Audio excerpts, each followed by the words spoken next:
Hi everyone, ಎಲ್ಲ ನೇಮಕಾತಿ 15 ದಿನಗಳಲ್ಲಿ ಏನು ಮಾಹಿತಿ ತಿಳಿಸ್ಕೊಡ್ತೀವಿ. ಆ ಚಾನಲ್ಗೆ ಸಬ್ಸ್ಕ್ರೈಬ್ ಆಗಿ.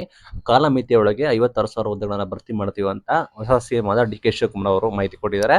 15 ದಿನಗಳ ಒಳಗಡೆ ನಿಮಗೆ ಖಾಲಿ ಹುದ್ದೆಗಳ ಬಗ್ಗೆ ಮಾಹಿತಿ ನೀಡಿ ಅಂತೇಳಿ ಎಲ್ಲ ಇಲಾಖೆ ಅಧಿಕಾರಿಗಳಿಗೆ ಡೈರೆಕ್ಷನ್ಗಳು ಕೊಟ್ಟಿದ್ದಾರೆ. 15 ದಿನಗಳ ಒಳಗಡೆ ಅಂದ್ರೆ ನೆಕ್ಸ್ಟ್ 15 ಡೇಸ್ ಒಳಗಡೆ ಖಾಲಿ ಇರೋ ಹುದ್ದೆಗಳ ಮಾಹಿತಿ ಕೊಡ್ತಾರೆ.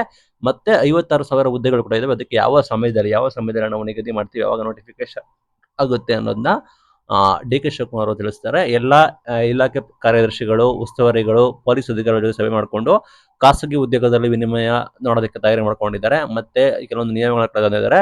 ನೇಮಕಾತಿ ಏನು ಪೆಂಡಿಂಗ್ ಇದೆ ಅದನ್ನು ನೆಕ್ಸ್ಟ್ 15 ಡೇಸ್ ಒಳಗಡೆ ನಿಮಗೆ ಮಾಹಿತಿಯನ್ನು ನೀಡ್ತಾರೆ. ಅಂದ್ರೆ ಹೊಸದಾಗಿ ನಾನು ಟೈಮ್ ಟೇಬಲ್ ಬಿಡ್ತೀನಿ ಅಂತ ಹೇಳಿದ್ರು. ಅದೇ ಪ್ರಕಾರ ಟೈಮ್ ಟೇಬಲ್ನ ಬಿಡುವ ಸಾಧ್ಯತೆ ಕೂಡ ಇದೆ. ಹೊಸದಾಗಿ ನಿಮಗೆ ಟೈಮ್ ಟೇಬಲ್ ಪ್ರಕಟವಾದರೆ ನಿಮಗೆ ಅದರಲ್ಲಿ ನಿಮಗೆ ಏನು ಉಲ್ಲೇಖ ಆಗಿರುತ್ತೆ ಅಂದ್ರೆ ಲೈಕ್ ನಿಮ್ಗೆ ಯಾವ ಇದರಲ್ಲಿ ನೋಟಿಫಿಕೇಶನ್ ಆಗುತ್ತೆ. ಫಾರ್ ಎಕ್ಸಾಂಪಲ್ ಪೊಲೀಸ್ ನೇಮಕಾತಿ ಇದೆ, ಶಿಕ್ಷಕರ ನೇಮಕಾತಿ ಕೂಡ ಇದೆ. ಅದು ಯಾವ ಸಮಯದಲ್ಲಿ ನೋಟಿಫಿಕೇಶನ್ ಆಗುತ್ತೆ ಯಾವಾಗ ಅಂತ ಒಂದು ಅಖಂಡ ಟೈಮ್ ಟೇಬಲ್ ಅಂತ ಬಿಡ್ತಾರಂತೆ.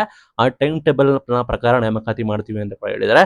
ಹಂಗಾಗಿ ಬಿಗ್ ಅಪ್ಡೇಟ್ ಅಂದ್ರೆ ನೆಕ್ಸ್ಟ್ 15 ದಿನಗಳಲ್ಲಿ ನಿಮಗೆ ಒಂದು ಕ್ಲಾರಿಟಿ ಕೂಡ ಸಿಗುತ್ತೆ. ನೇಮಕಾತಿ ನಡೀತದ ಇಲ್ವಾ, ನಡೆದ್ರೆ ಯಾವ ಡೇಟಲ್ಲಿ ನಡೀತದೆ, ಎಷ್ಟು ಹುದ್ದೆಗಳು, ಅದರ ವಿವರಗಳೆಲ್ಲ ನೆಕ್ಸ್ಟ್ 15 ಡೇಸ್, ನೆಕ್ಸ್ಟ್ 15 ದಿನಗಳಲ್ಲಿ ನಿಮಗೆ ಘೋಷಣೆ ಮಾಡ್ತಾರೆ. ಇದನ್ನ ಸ್ವತಃ ಮುಖ್ಯಮಂತ್ರಿಗಳೇ ಮಾಹಿತಿ ಕೊಟ್ಟಿದ್ದಾರೆ.